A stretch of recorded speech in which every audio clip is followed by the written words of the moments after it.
Today, we're going to talk about what a turf grass is. We're just beginning to explore the impact and history of turf grasses in our environment and in our society. And so in order to do that, we have to start to generate a common language for being able to talk about the various turf grasses. So today we're going to talk about what is a turf grass. Well, really simply speaking, a turf grass is a particular exception to or part of the grass family. All the grasses that are turf grasses are in the grass family, and there's a number of different species and genera and types of grasses, but not all grasses are good turf grasses.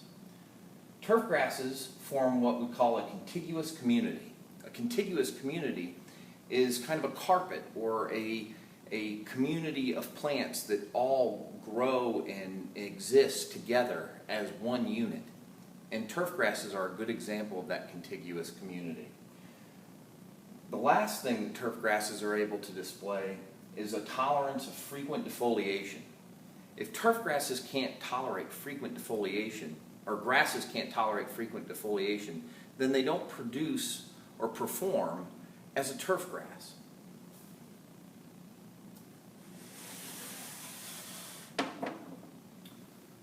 So let's talk about some grasses. There's a lot of grasses that you're really familiar with in your everyday life. Grasses like rice, corn, things we eat, cereals, oats, barley, wheat, etc.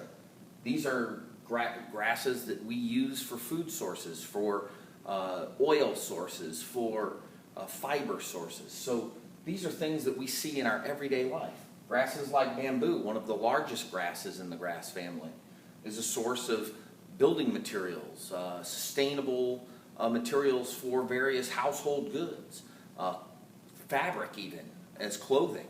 So grasses are a part of our everyday life, but none of these grasses tolerate that frequent defoliation that we talked about a minute ago that makes a turf grass unique.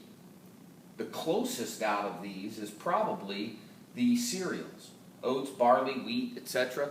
These grasses oftentimes can be defoliated briefly and then recover. But at the end of the day, they don't tolerate multiple defoliations, frequent defoliations. They can be defoliated once, but not many times. Bamboo is a good example of a plant that grows in a contiguous community. But if we mow bamboo, it's certainly not going to produce a surface or a community that we would expect of a turf grass. So these are grasses, but not good turf grasses.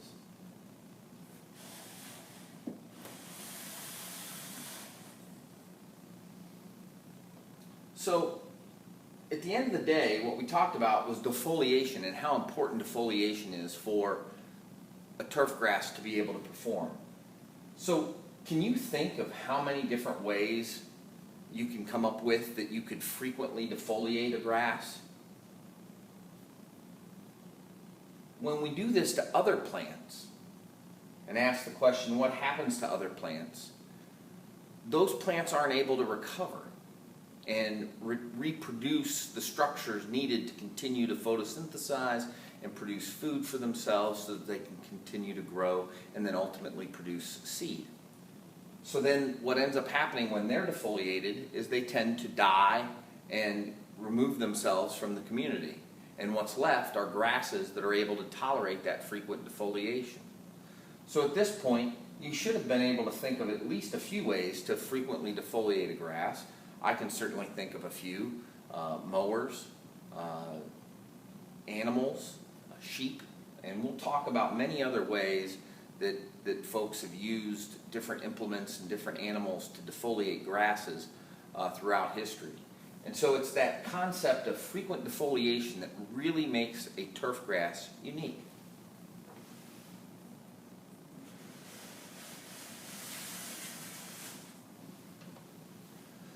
But turf grasses are also used.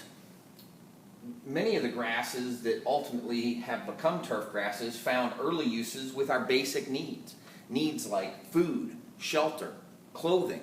We've talked about the cereals and some of those grasses for food, but if we think about other grasses, grasses that might be tolerant of frequent defoliations, oftentimes in early historical periods, animals were used to frequently defoliate those grasslands.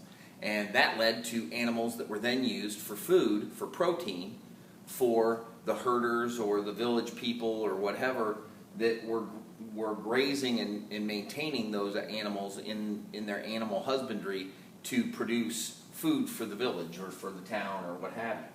So food, shelter, and clothing, turf grasses or grasses that have become turf grasses all play a role in all of that in early historical periods. There's a place in Scotland called Skara Brae that we'll talk about in class. It's a Neolithic structure that they believe that the roofs were made out of turf and that they were low to the ground and provided shelter for a nomadic village. Otzi, the Iceman, who was discovered in the Alps, was a Copper Age man that was discovered in a glacier from 3500 to 2300 BC. And with Otzi, there was a grass mat, a series of grass mats. And there's been a debate about whether it was used as a piece of clothing or whether it was used as a quiver for arrows, or was it used as a form of a backpack. And also, it was also believed that it might be used as a shelter, that those grass mats could be arranged over different areas and used as kind of a temporary roof, so almost like a tent, if you will. So we'll talk about Otzi as well in class and have some discussions about Otzi and do some learning about where Otzi has come from and what impact turf grasses or grasses that became turf grasses had on his life in the Copper Age. Other uses of turf grasses include what are also called Soddys or sod homes. When settlers went out to the Great Plains, there wasn't a lot of lumber that could be chopped down on the plains to make homes. So those homesteaders, those settlers that went out to the Great Plains to try to farm and settle the land, often had to use what was available. And what was available were the plains grasses. Several of those grasses, buffalo grass, blue grama grass, are found in turf grass communities in various places in the country.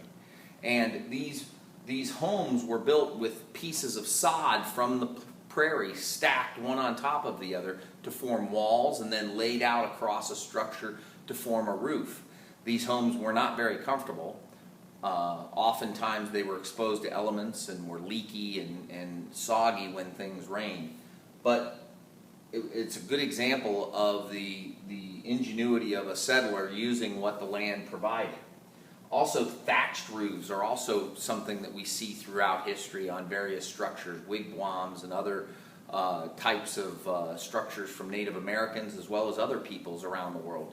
Those thatched roofs are composed, and we still use thatched roofs in some places in the world, are composed of bundles of dried grasses that are then lashed together to make mats, and then those mats are laid out and affixed to a structure and provide an excellent form of waterproofing and water shedding ability to keep areas under those thatched roofs dry.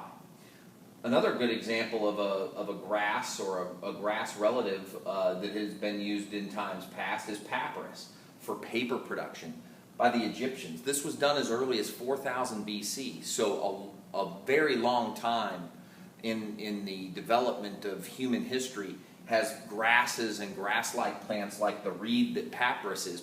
A reed is a very close relative to a grass. These plants have been used and have been developed by humankind throughout the development of our society.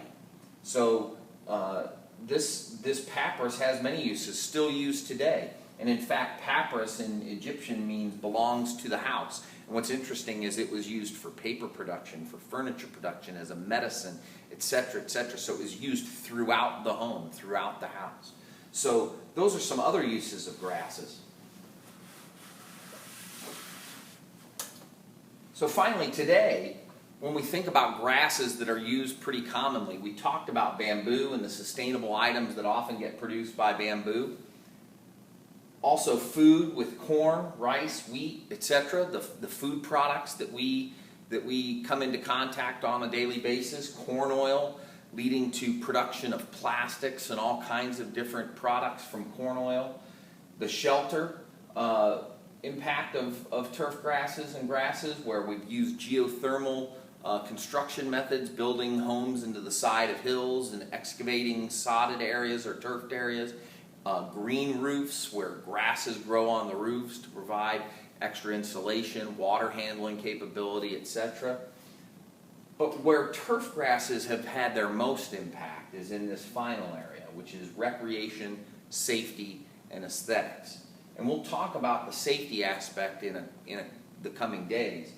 But turf grasses, because of their tolerance of frequent mowing, the fact that they form a contiguous community, and they're a member of the grass family, are excellent representatives of the areas that we need for having a recreational facility, a playing field, a golf course, a park, etc.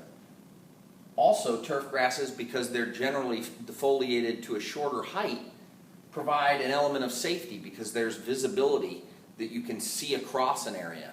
So compare that to the big blue stems of the Great Prairie, the Great Plains, where you have grass plants that are as high as 8-9 feet tall. That's something that you can't see over or around, and so if there was an intruder lurking in there or there was an animal lurking in there, it was very difficult to see. And by having grasses that could be maintained much shorter and tolerate that defoliation, that allows for an element of safety and visibility.